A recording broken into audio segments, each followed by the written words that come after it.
Heading করবে directive influence of substituents, directive influence of substituents and their effect on reactivity. কি বললাম? Directive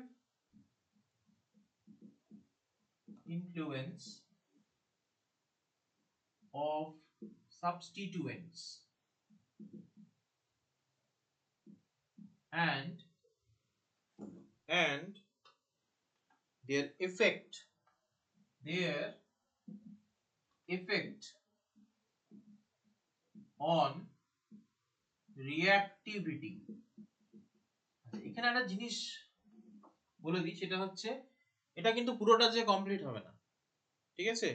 কিছুটা রয়ে যাবে যেটাকে আমরা পরের দিন কমপ্লিট করব, ঠিক আছে? তো দেখো এই কথাটার মানেটা কি। সাপোজ আমরা এতক্ষণ বেনজিনের মধ্যে ইলেকট্রোফিলিক সাবস্টিটিউশন করছিলাম, কি সোজা ছিল? বেনজিনের 6টা কার্বন, যে কোনো একটার মধ্যে ইলেকট্রোফাইলকে অ্যাড করে দাও, you will get a product. There is no confusion, তাই তো?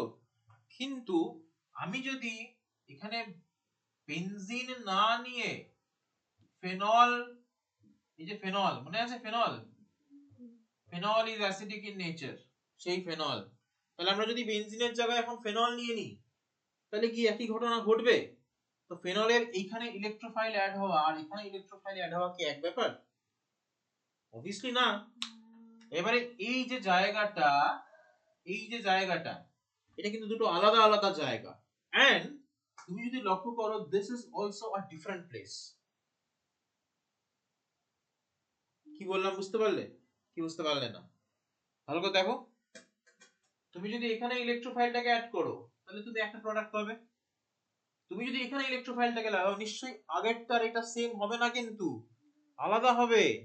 Similarly this one as well, আলাদা প্রোডাক্ট পাবে। তুমি এখানে তিনটে প্রোডাক্ট পাচ্ছ যারা আলাদা আলাদা ডিফারেন্ট প্রোডাক্ট। কথা বুঝতে পারলে কি বলছি? করে দেখাবো? বুঝতে পেরেছো?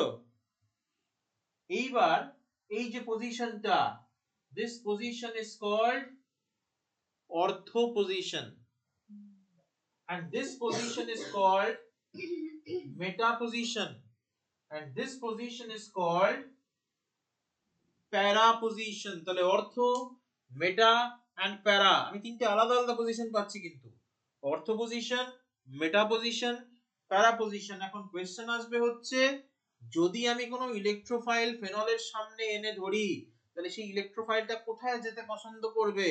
অর্থো পজিশনে, মেটা পজিশনে না প্যারা পজিশনে? That is the question. কি মনে হয়? তিনটাতেই যেতে পারে। বাহ, আর কি মনে হয়? আর কি হতে পারে? আমাকে বুঝতে হবে যে ইলেকট্রোফাইলের নেচার কি। What is the nature of electrophile?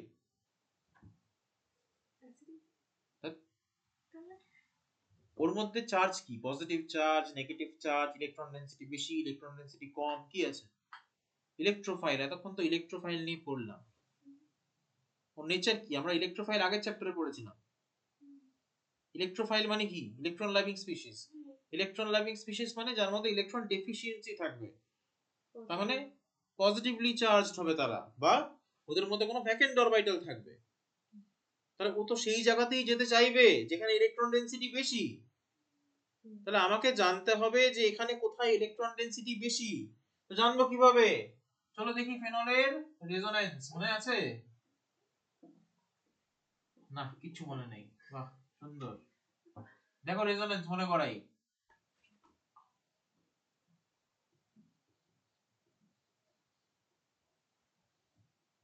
মনে পড়ে? হ্যাঁ, মনে পড়বে তো। তারপর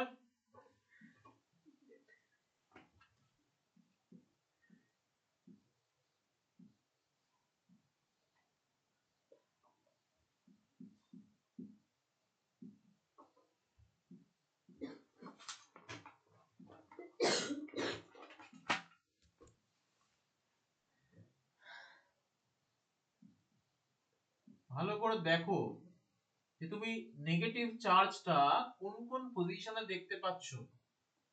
কি মনে হয়? এই তো রেজোনেন্স। আমি আর এই রেজোনেন্স হাইব্রিড টাইব্রিড দেখিয়ে সময় নষ্ট করতে চাই না।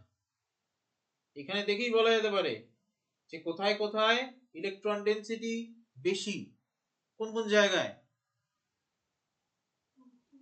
অর্থ এন্ড প্যারা, তার মানে অর্থ আর প্যারাতে আমি নেগেটিভ চার্জ দেখতে পাচ্ছি। দেখো এই অর্থ, এই প্যারায় আরেকটা অর্থ, মেটাতে নেই কিন্তু। তার মানে অর্থ আর প্যারাতে আমি নেগেটিভ চার্জ ডেনসিটি বেশি বেশি দেখতে পাচ্ছি। that means there is a possibility that the electrophile will enter into the ortho and প্যারা পজিশন। অর্থতে আসতে পারে, প্যারাতে আসতে পারে, মেটাতে যাওয়ার কোনো চান্স নেই। তো মেটা আসে কেন? অন্য কোনোটাতে থাকতে পারে, মেটা তো থাকবেই অবভিয়াসলি। একটা ফিনাইল রিং থাকলে তার অর্থ প্যারা মেটা সবই তো থাকবে, সবই থাকবে। এখানে ফেনলের জায়গায় মেটা কেন আছে তোমাকে বলি। ফেনলের জায়গায়, এটার নাম কি? ফেনল। তো ফেনলের জায়গায় যদি আমরা এটাকে নিই, কি নামের? নাইট্রোবেনজিন। এটাকে তুমি নাইট্রেশন করে একটু আগে বানিয়েছো, কি হচ্ছে? নাইট্রোবেনজিন। দেখো NO2, বেনজিনের মাথায় NO2, nitrobenzene.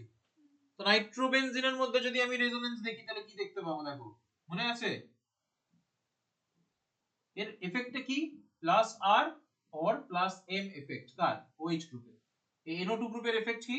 Minus R or minus M effect. যে কারণে ও ইলেকট্রন ডেনসিটিকে নিচের দিকে টানবে। তাহলে কি দেখতে পাবো? রেজোনেন্স দেখো, রেজোনেন্স দেখো ভালো করে। এখানে একটা প্লাস হয়ে যাচ্ছে, double bond N O minus নাইট্রোজেনে plus. This is the resonance structure. আরেকটা রেজোনেন্স স্ট্রাকচার দেখো, এই যে লক্ষ্য করো ভালো করে কোথায় কোথায় প্লাস চার্জ গুলো আছে, কোথায় কোথায় প্লাস চার্জ গুলো আছে ভালো করে লক্ষ্য করো। অর্থ মেটা প্যারাতে তুমি এখানে প্লাস চার্জ দেখতে পারবে। তার মানে কি? তার মানে এখানে যদি কোনো ইলেকট্রোফাইল আসে কোনোদিনও অর্থ বা প্যারাতে ঢুকবে না। কোথায় আসবে? মেটাতে। বুঝতে পারলে? তাহলে this is a group OH that contains না, মানে this has plus R or plus M effect, যেটাকে আমি কি এফেক্ট বলি? Electron donating effect. তাহলে যদি ইলেকট্রন ডোনেটিং এফেক্ট কন্টেইনিং কোন গ্রুপ থাকে যেমন OH, this will always prefer the electrophile to enter into the ortho and para position। বা যদি কোনো এরকম গ্রুপ থাকে যার মধ্যে মাইনাস আর মাইনাস এম বা ইলেকট্রন উইথড্রয়িং কোনো গ্রুপ থাকে যদি, that will always allow the electrophile to enter into the কোন পজিশন? মেটা পজিশন। কথা বোঝা গেল? ব্যাপারটা এরকম। এবার ডিটেইলস আমরা পরের দিন দেখব। বোঝা গেল? আজকে থাকবে এত অবধি, পড়ে আসবে, না পড়ে আসবে না কিন্তু।